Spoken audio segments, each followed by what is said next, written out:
Hello. This is Nicholas, and maybe as a fresh Calculus 1 student, you might find yourself doing this. F of x over g prime of x, if you were to take the derivative of all that, you might find yourself writing f prime of x over g prime of x. After all, I mean, you've got limits, you can divide and multiply them, so it should work for derivatives, right? If the derivative is just a limit after all. And of course, I wouldn't be making a video if this were absolutely wrong, right? But we do have a quotient rule, and the quotient rule tells us how to take the derivative of a quotient. And I'm not going to be explaining that in this video, but what I am going to be doing is actually finding the special cases of functions that do satisfy this. And this is really a differential equation, actually, right? You have an equation with derivatives. So we're going to be solving this differential equation. In other words, when does this kind of nice quotient rule hold? For what functions will it work? And so the first thing I just want to say, though, is that we can't...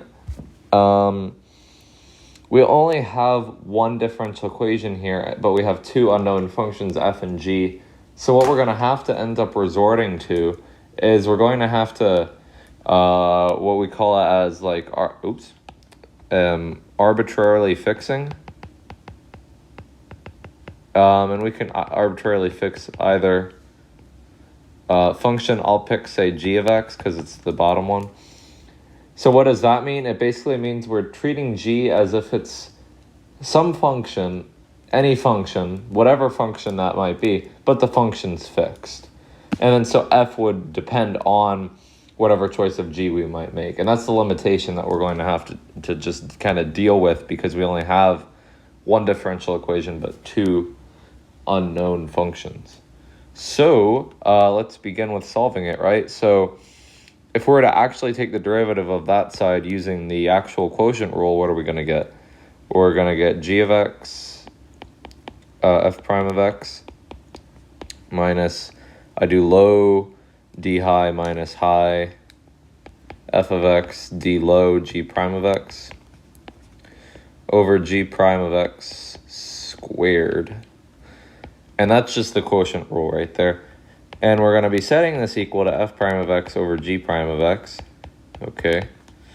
And now what I think I'm going to do, and this is where I'm going to say that we're arbitrarily going to fix g, and so we're going to be looking for some way to get f in terms of g. So I'm going to, in the next step, not write the of x part. In other words, I'm going to get rid of the functional dependence because it'll look sloppy in a bit here.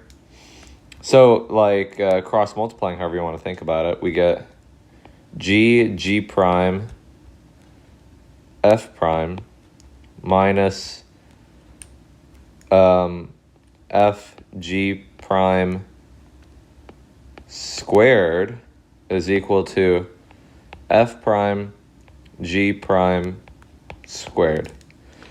And now,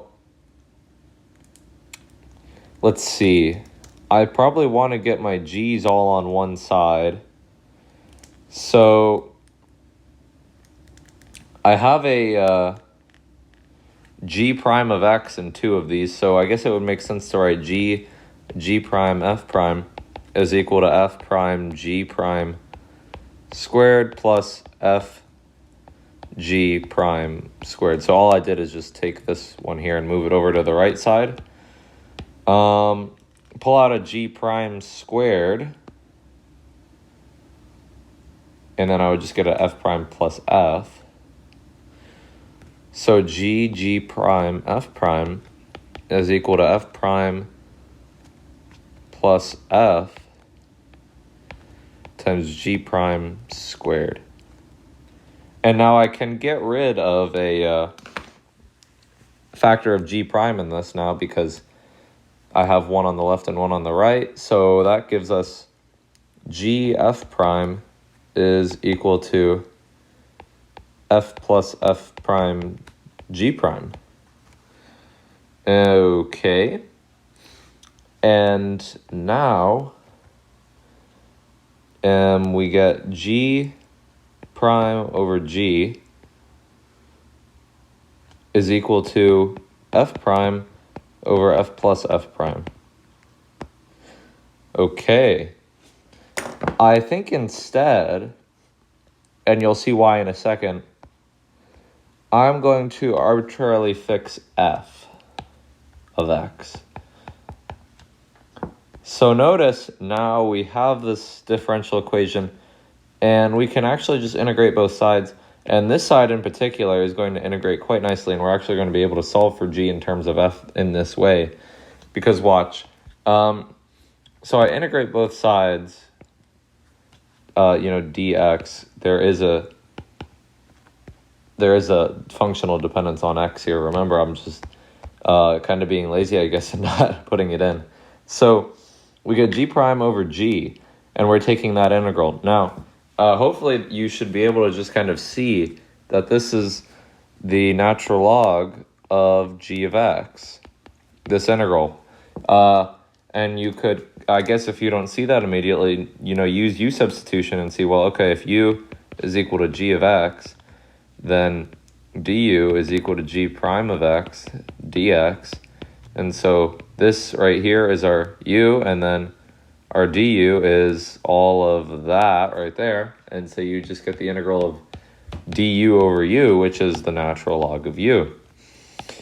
And u is g of x, so there you go, you have it.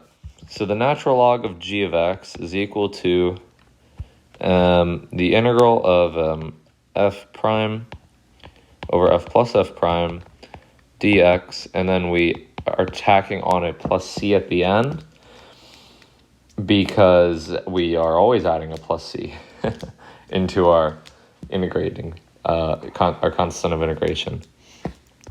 So now what I'm going to do is I'm going to raise both sides of this equation to the, or in other words, I'm going to undo the logarithm on the left-hand side. And so I'd have e to the original equation. And so now what I'm going to do is, well, first of all, notice I have e to this kind of messy integral here. And then I have e to the integral with, all of that stuff in it, plus c, and this is all in the exponent, right? But that's e to the integral of whatever times e to the c. But e to the c is just another constant, right? So we could call this k e to the integral of all that stuff. So what we get is that g of x is, say, k e, and I might need a little more room, is, okay, yeah, that'll work. K e to the integral, this is all as an exponent, f prime over f plus f prime dx.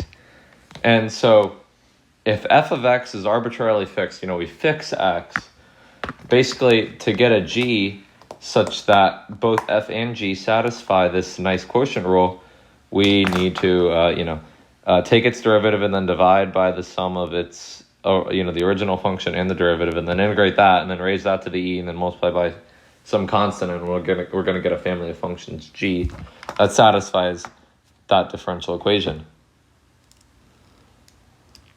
So now what we can do is let's kind of fool around with this a little bit and see how it works. For example, let's consider power functions. So let's say if f of x is a power function, say x to the n, what would g of x be looking like? Well, g of x is going to be k e to the integral of f prime of x, which is nx to the n minus 1, over x to the n plus nx to the n minus 1 dx. And for now, let's kind of worry about this integral first. So just looking at the integral on the exponent, well, first of all, I'm going to make it n times the integral of x to the n minus 1 plus, and now what I can do is factor out another x to the n minus 1. So times x plus n dx. That's going to cancel. And we're going to get n times the integral. That's a horrible integral. Integral of 1 over x plus n, where n is just some constant here. So that's easy, right? Because that's just n times the natural log, right? So we would let u be x plus n here. And then du would be dx. So it's n natural log of x plus n. And we've already considered, we don't need to add another plus c here because that plus c in the exponent reflects this plus k multiplication, not as an exponent, in other words, in front of the e. So we're going to get ke to the, and then what I'm actually going to do is write it as natural log of x plus n to the n. So that just gives us k times x plus n to the n. And so if we have any f that is x to the n, and we have any g that is just some scalar multiple of this x plus n to the n, then we're going to get a quotient rule that works out very nicely, right? Or we can just take the derivative of the top and then divide by the derivative of the bottom.